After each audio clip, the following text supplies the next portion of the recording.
Let's go, it's the Whity Show. Whity Show. Whity Show. Whity Show.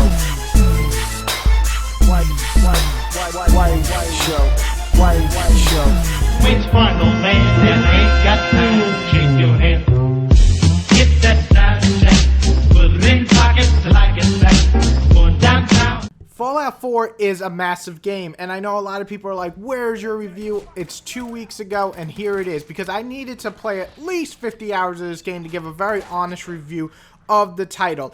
Also, it's clearly impossible to talk about the entire game because there's so much shit in it in just about, 6-7 minutes. So I'm just going to go over the stuff that really stuck out with me, both good and bad, and tell you right now if Fallout 4 is worth picking up this season on the Xbox One, PS4, or the PC. Let's go. Which part, old man, that ain't got time to shake your head? Get that side check, put it in pockets till I get back. Going downtown. Fallout 4 is best described by a lot of people as Fallout 3 on steroids. So what does that mean? Have you played Fallout 3? If you have not, you should probably go and watch some clips to understand what the great things about Fallout 4 are. And what I mean by that is my favorite feature is back, and that's the VAT system. The VAT system slows down time where you can pick each body part on an enemy and shoot them there, or hit them if you want to do melee. The point of this is to really damage them in certain spots. Certain enemies need to use guns, so if you shoot their two arms, well, guess what? They're not going to be using their guns. Zombie type enemies, you can shoot their legs off, and guess what? They're going to be crawling a lot slower. Or some enemies just need to get their fucking head shot off, and it's so goddamn fun to do that. So what I mean by VAT system is that's one of the coolest features from Fallout 3, and is back in 4 and presented well and better than ever and works really well.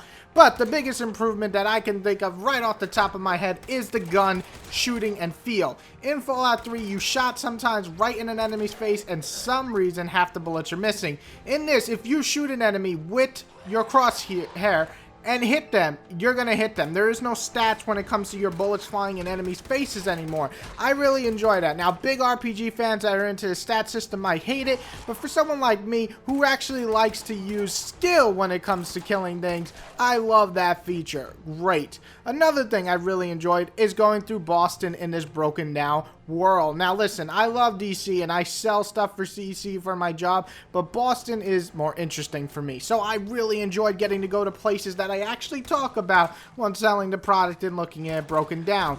Even the Freedom Trail is there, which is kind of scary because god damn it, I hate selling that item in real life. Point is, though, that it's here in the game, and that's so cool to actually explore Boston. I really felt like it was such a blast going through all these little buildings and areas that are actually still in Boston, well, some of them, and then getting to go through them in this apocalypse type world.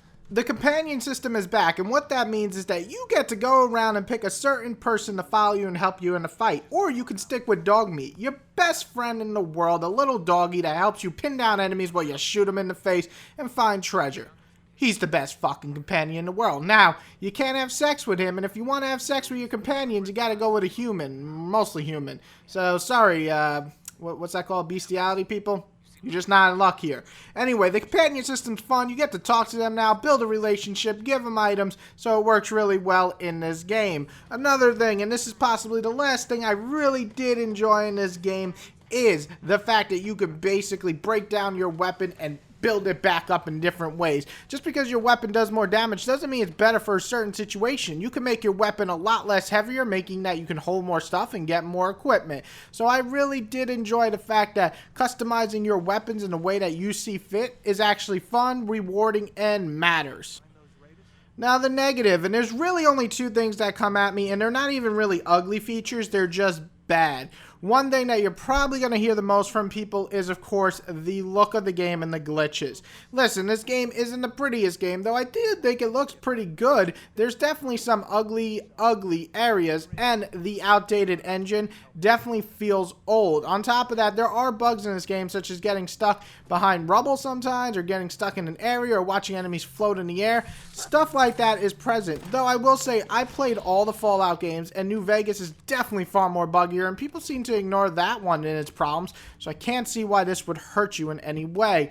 The only other negative I can really think of is the shelter system, or building houses. This stuff is just not really fun to me, and something I did not like all that much. Now, would it be better if it was more Sims-like, where I have an overview and I could build stuff like that? Hell yes, I would love that. However, you gotta walk around, build it yourself from first person or third person view, or actually I think it's just first person. It's not fun, nothing really connects well, and it just, well, let's be honest, it's not fun. That's a big part of building, and if it's not fun, you're not having fun with it. Waits for no man that ain't got to shake your head. Get that Snapchat, put it in pockets like it's back. Going downtown. Listen, I really dug Fallout 4. Now, I could break down some other reasons why some might not like it, like the choice system is always 4 pretty much same choices, and of course the story isn't all that amazing. But overall, when I explored in this game, when I went looking around, when I went and killed people with the VAT system or just shot their head off with my beautiful aiming, it was damn fun. And see, that's a big thing. People seem to forget that fun should be the most important contributing factor. Now, of course, fun is probably the biggest opinionated factor when coming to this review. Now, however, this is my review. If you enjoy Fallout 3 or New Vegas, I cannot see why you cannot like this game. This game offers pretty much all that, but better. Better aiming, better VAT system, better stuff to collect, more stuff to collect, bigger game. So overall, it's a bigger, better version of the games that you played before, and that's what a sequel should be aiming to do. So, with that, I am going to give Fallout 4 an 8.5 out of 10. It's a great game. It's held back by some features such as building, the story not being super captivating, and the graphics and engine definitely feeling outdated.